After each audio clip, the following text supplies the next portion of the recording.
বন্ধুরা, এই স্প্রে করার ঘটনাটা আমাদের প্রত্যেক দিনের জীবনে আমরা প্রত্যেকে ব্যবহার করে থাকি। কীরকম? আমরা বডি স্প্রে ইউজ করি, অ্যারোসল ইউজ করি মশা মারার জন্য, আবার মাঝে মাঝে রুমে এয়ার ফ্রেশনার ইউজ করে থাকি। কিন্তু একটা জিনিস কি খেয়াল করেছো যে এই স্প্রে করার ঘটনাটি বয়েলের সূত্রের সাথে খুব ভালোভাবে যায়। কীরকম? গ্যাস সম্পর্কিত বয়েলের সূত্রটি হচ্ছে ভি সমানুপাতিক 1/p যখন তাপমাত্রা T স্থির। এখন এই জিনিসগুলো আসলে কী বোঝায়, চলো সেটা জেনে নিই।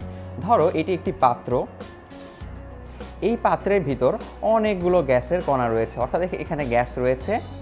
আমরা ধরে নিলাম এই পাত্রের আয়তন হচ্ছে V এবং এই পাত্রটি যেখানে আছে তার তাপমাত্রা হচ্ছে T, এটা স্থির অবস্থায় রয়েছে।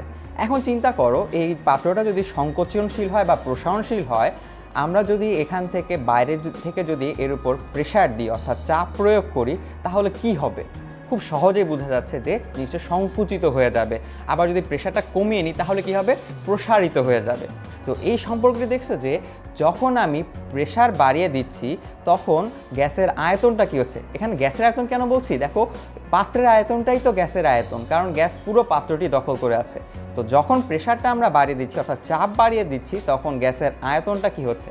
কমে যাচ্ছে। আবার প্রেশার যখন কমিয়ে দিচ্ছি তখন পাত্রের আয়তন কি? বেড়ে যাচ্ছে। এই ঘটনাটাকে বলা হয় ব্যস্তানুপাতিক সম্পর্ক। এই কারণে আমরা লিখেছি V সমানুপাতিক 1/p। তো এখন এখান থেকে আমরা কীভাবে একটা সূত্র তৈরি করতে পারি সেটা একটু দেখো। যদি আমরা লিখি V সমানুপাতিক 1/p, তার পরের লাইনে আমরা লিখতে পারি V = K × 1/p। এখন দেখো K জিনিসটা কি? K হচ্ছে একটি সমানুপাতিক ধ্রুবক। তো এখানে আমরা সরাসরি লিখতে পারি PV = K, অর্থাৎ এই হচ্ছে আমাদের বয়েলের সূত্রের একটি গাণিতিক রূপ। তো ধরো কোনো একটা গ্যাসের ক্ষেত্রে এই হচ্ছে গ্যাসের পাত্রটি, এটি P1 প্রেসারে রয়েছে যখন তার ভলিউম হচ্ছে V1। তো যদি এটার প্রেসার P2 হয় এবং তখন তার আয়তন V2 হয়, তাহলে আমরা বয়েলের সূত্রটা কিভাবে প্রয়োগ করব? আমরা দেখেছি যে চাপ এবং আয়তনের গুণফল একটি ধ্রুবক। তাহলে আমরা লিখতে পারি P1 V1 = K, আবার P2 V2 সমানও আমরা কি লিখতে পারি? K।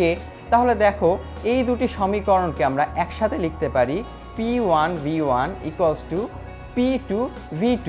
এটি হচ্ছে বয়েলের সূত্রের খুব একদম আমাদের গাণিতিক রূপটি, যেটা আমরা সমস্যা সমাধানে ব্যবহার করব।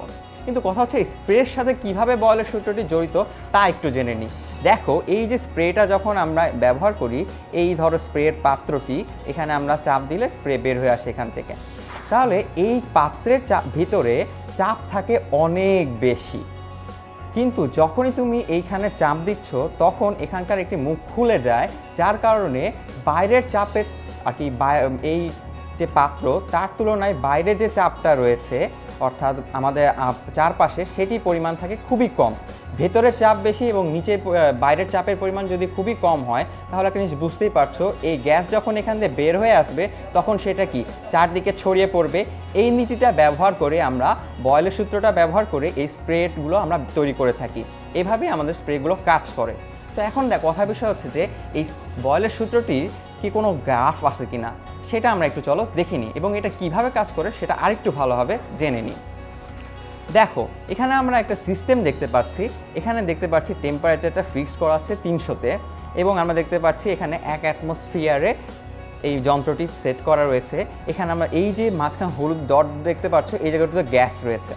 তো ধরো আমরা এখানে প্রেশার যদি বাড়িয়ে দিই তাহলে কি হয়? দেখো, যখন প্রেশার বাড়ছে অর্থাৎ উপর থেকে যখন আমরা প্রেশার বাড়িয়ে দিচ্ছি, দেখছো যে যখন 1 থেকে 2 এর দিকে যাচ্ছে তখন কি হচ্ছে? এই গ্যাসের সংকুচিত হচ্ছে এবং গ্যাসের আয়তনটা কমে যাচ্ছে। ঠিক সেইভাবে গ্রাফটা একটু খেয়াল করো। এই যে প্রেশারের গ্রাফ, এই এক্স অক্ষ বরাবর রয়েছে প্রেশার, এই অক্ষ বরাবর রয়েছে V। যখন প্রেশার বাড়ছে তখন ভলিউমটা এই দিকে নেমে চলে আসছে, আবার যখন প্রেশার কমিয়ে দেওয়া হচ্ছে তখন দেখছো ভলিউমটা এই দিকে রয়ে যাচ্ছে। অর্থাৎ আমরা বলতে পারি এটি হচ্ছে আমাদের প্রেশার ভলিউম ভার্সেস প্রেশারের গ্রাফটি। এই গ্রাফটি আমাদের অবশ্যই তাপমাত্রা যখন স্থির তখন ব্যবহার করা হয়। তাহলে আমরা জেনে নিলাম কিভাবে বয়েলের সূত্র থেকে স্প্রের ব্যবহারটা এবং যেটা আমরা দেখেছি, এবং সর্বশেষে আমরা জানলাম কিভাবে এই গ্রাফটি তৈরি হয়ে থাকে। ধন্যবাদ সবাইকে।